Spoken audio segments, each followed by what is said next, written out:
Hello and welcome to Witch Moon Magic. My name is Lisa. Today I'm going to do a reading for Aquarius in May. Now I'm going to start with a blessing. I'm going to invite the God and Goddess to be with us today. Bless us with your presence, with your guidance, and your love. Blessed be.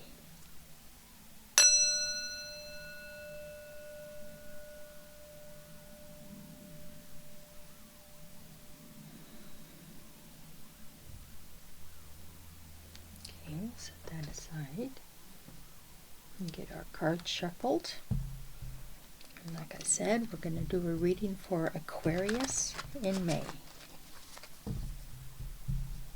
See what kind of messages we can get for Aquarius in May. Oops, getting a little bit sticky there. Let's try that one again. Aquarius in May. There. Aquarius in May. One more time. Aquarius in May.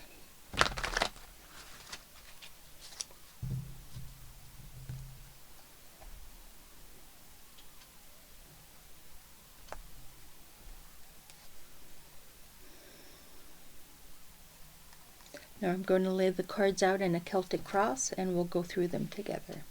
You've got a major arcana, a wand, a sword, a pentacle, major arcana, another major arcana, a sword, a wand, a pentacle. Let's move these down, and then a major arcana. Now I want to say right off the bat that the major arcana represent karmic steps along our journey on this planet, in this lifetime, and they're things to pay attention to. They're very meaningful, and you've got a few in here, so it's showing me that something really important is going on right now, and just to pay attention to those. Pay attention to the cards, how they feel to you, how the energy or the meaning of the cards feels and relates to what you're going through right now. So yeah, just pay special attention to those. And the first one we get is the High Priestess. Now this position it represents the situation that's happening right now, the energies that are coming in right now. And the High Priestess is all about esoteric knowledge. She's the one that holds the keys to that knowledge and is able to pass it on to us. She expects you to do the work yourself, but she's there to guide you along the way. So something is happening. There's a very strong spiritual energy coming into your life right now, and this is just saying, be aware of it. Be on top of things. Be work with it and try to use those tools. Just don't expect things to just happen. You need to be able to use those tools to manifest what you want. Now this cross card, or the challenge card, is a wand, the Seven of Wands. Now wands are the element fire. It's about passionate, creative forces in your life. It's about speaking your truth, especially in this card. She's being challenged by all these other people, but she's taking the high road. She's up above, and she's taking the high road, but being clear that she's going to defend herself. She's going to do what it takes to create what she wants. And it's not like she's going to hurt people in order to do it. She's just defending herself. She's standing up for herself, speaking out maybe for the first time, just being true to yourself amongst other people who may not feel the same way. And that's courageous. That's a very courageous act right there. So, and then this next card is a sword. Swords are about intellect, about ideas, decision making. And you've got the Queen of Swords, and she's the the one that has the ability to see both sides of the situation. She's got this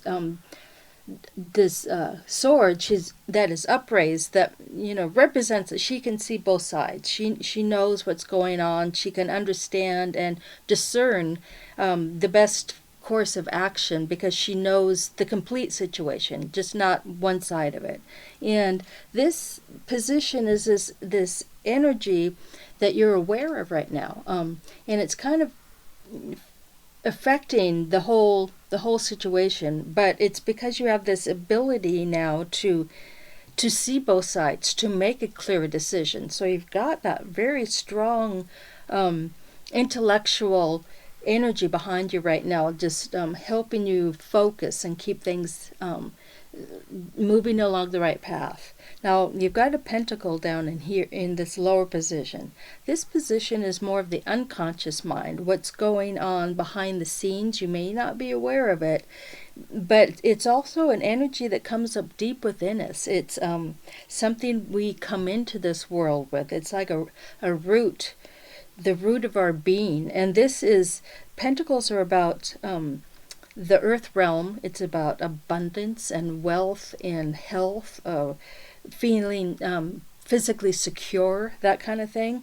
And in this one, they are feeling helpless. They're left out in the cold and feeling that there's no hope, and that they're in this alone. It's a kind of a desperate feeling that you may have just under the surface all the time, because this isn't something that we come in with. It may be there all the time, and you're not quite sure what to do with it, or how to address it.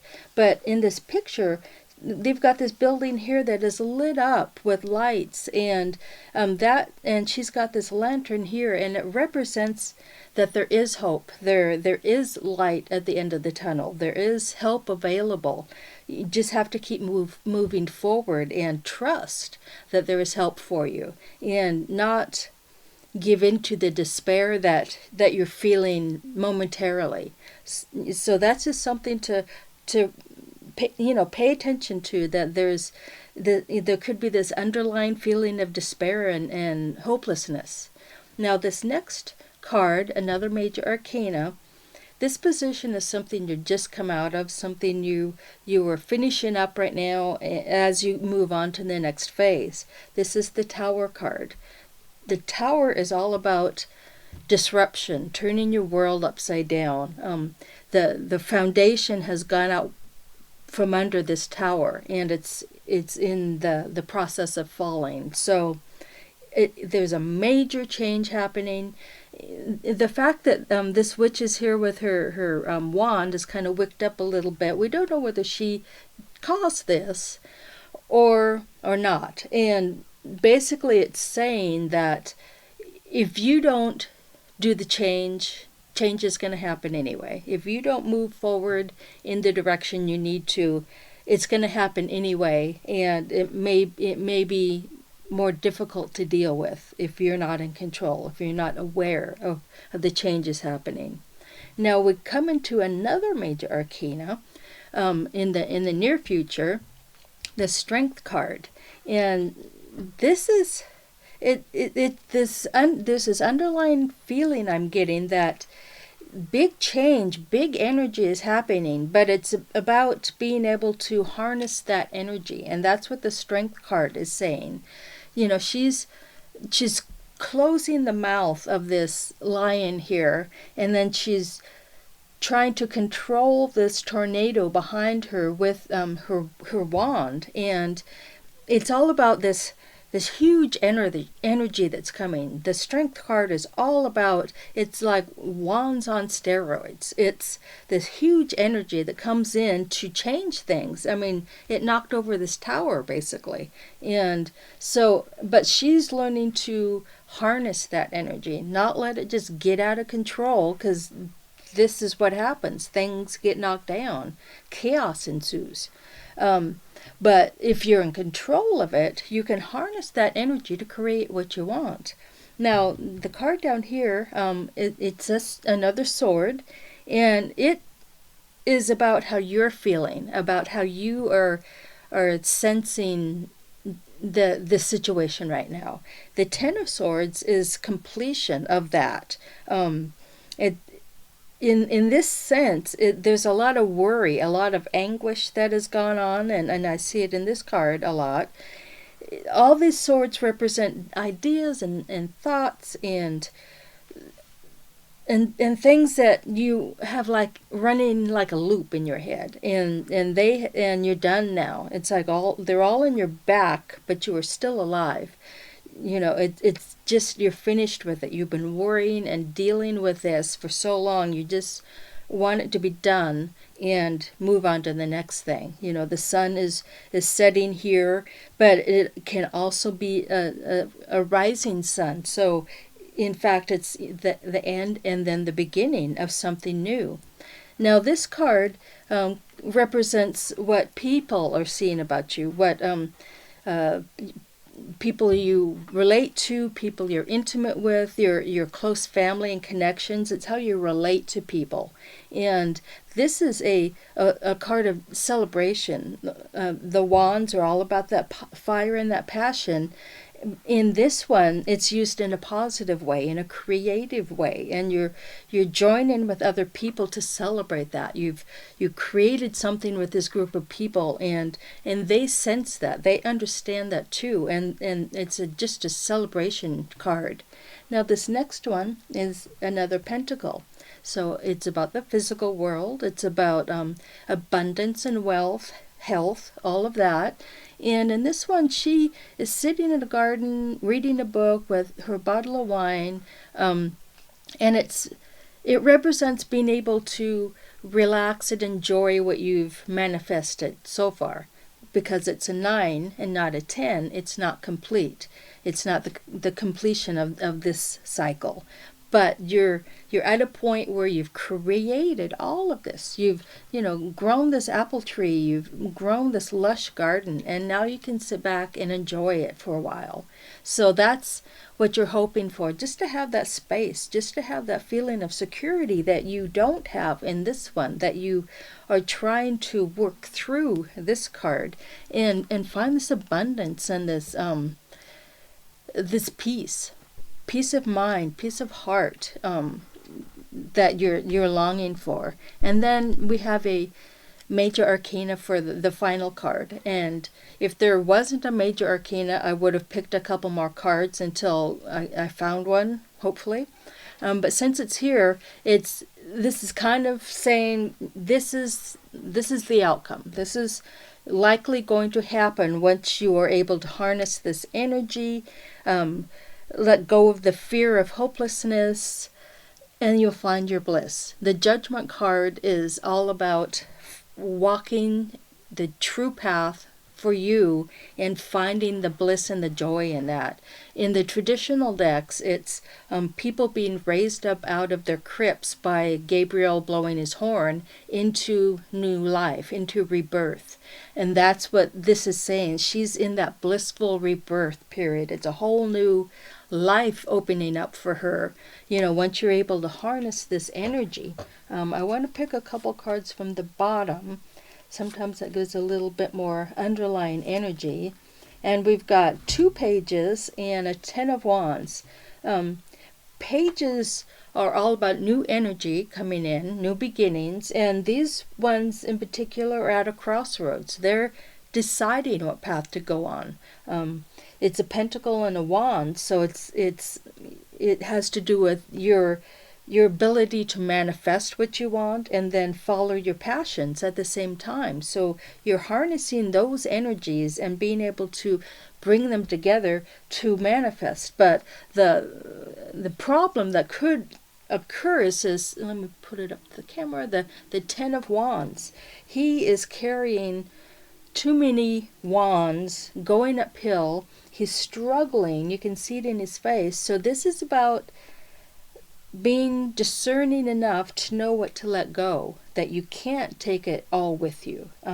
Some of it doesn't even serve you anymore, so why are you carrying it? So it's all about making those choices that make it easier for you to continue on this path. It's about, and with the Tower too, it's about ending something, ending and starting this whole new pathway, this whole new phase of your life, but you're going to have to let some things go at the same time. You're going to have to let things go that don't serve you. They're in the past, or or harmful, or just not needed in this next phase. So basically I'm seeing you've got this whole spiritual energy coming in right now, all this power and change and strength coming in, and this ability to make decisions, and it's all leading toward this blissful life that you are able to enjoy and able to live in because you created it. Now I hope that resonates with some of you. If it does, please like and subscribe to my channel. I'll see you next time. Blessed be.